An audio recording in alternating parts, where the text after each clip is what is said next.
Hey, welcome to 21 Days of Prayer and Fasting. We hope that your fasting journey is going well so far. Maybe you're hungry, maybe you're not, maybe you're somewhere in between. Regardless, we are praying for you and praying God's best for you during this season.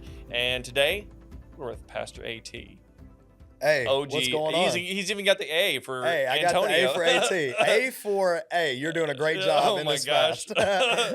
Well, today, you had mentioned it a little bit beforehand, but you're talking about a New Testament passage, Yes, but that has overall biblical application, absolutely. and it's talking about food today. Hey, we're going to talk about food. I mean, one of my favorite subjects, food. We're going to talk about that for the fasting season. One of the greatest miracles that ever taken place in the New Testament was the feeding of the 5,000. And of course, we know a little bit later on, it's not just 5,000, but it's a lot more people than that. Jesus tells them, hey, stop freaking out, disciples. Go ahead and bring what you do have, right?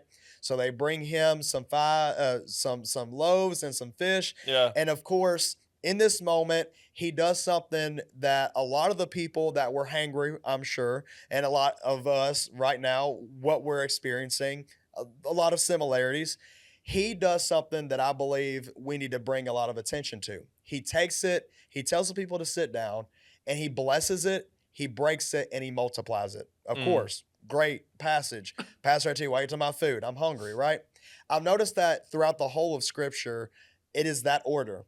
There is a blessing, there's brokenness, and then there's multiplication. You consider Mary. Before she is ever remembered for the great worship that she had did, she broke open the alabaster jar and blessed the feet of Jesus with it.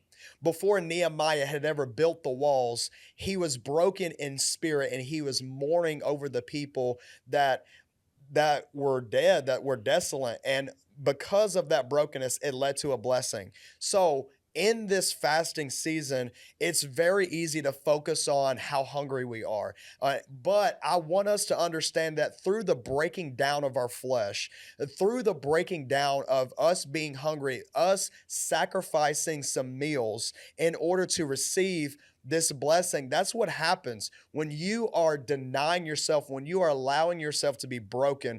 What takes place after that is that your spirit becomes open and available to receive a blessing, to receive something multiplied. And I'm just under the belief that because of the brokenness of our flesh, we're going to receive something in this fast that we were never able to receive had we not been broken first. Well, and you talk about, I know we're talking about food and all that stuff, but it is interesting that that's not just an example for that one passage of scripture, Right. that you see that kind of listed throughout.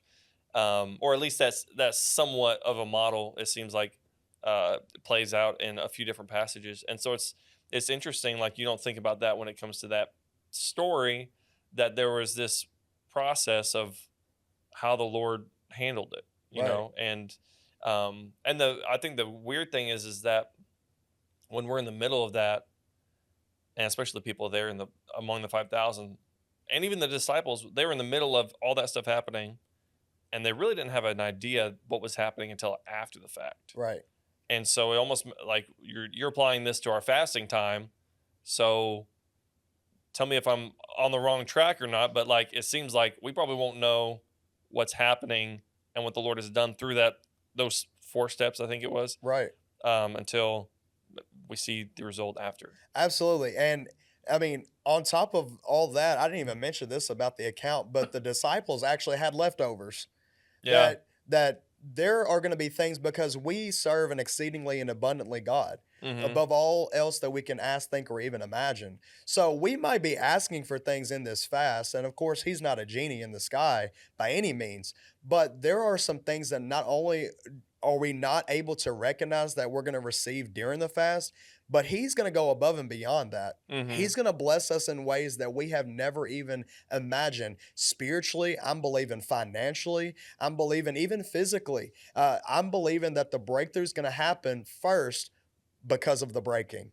Yeah. I mean, you look at the word breakthrough, break through, right? You have to sometimes break, you have to sometimes sacrifice, you have to sometimes mourn in order to receive something that's great. Yeah. So, I mean, cornerstoners, like, the people that are watching this right now, just understand that we're not people that choose the easy way. We're not the people that just choose the easy way out.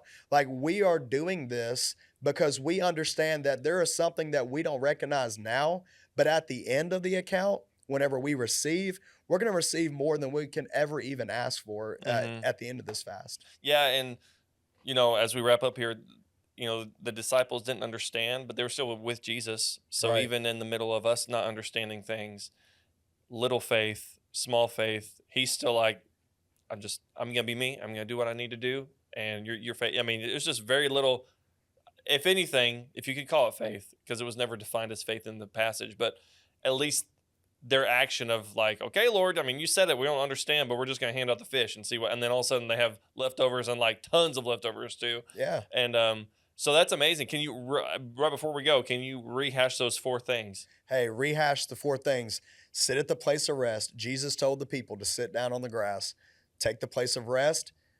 Bless this, bless the Lord in this season. So the blessing, and then it's broken. Your Mhm. body, you are sacrificing this food. You are sacrificing for this fast. You're allowing your flesh to be broken, and then after that, multiplication. Mm, And so, I mean, in the midst of this fast, you may be experiencing the breaking right now, but I'm telling you, you can look forward to the multiplication in your life, in your family's life, right after this fast. boom, that's the mic drop. And we hope that that's your experience on this fast, but maybe you won't see it until after the fact.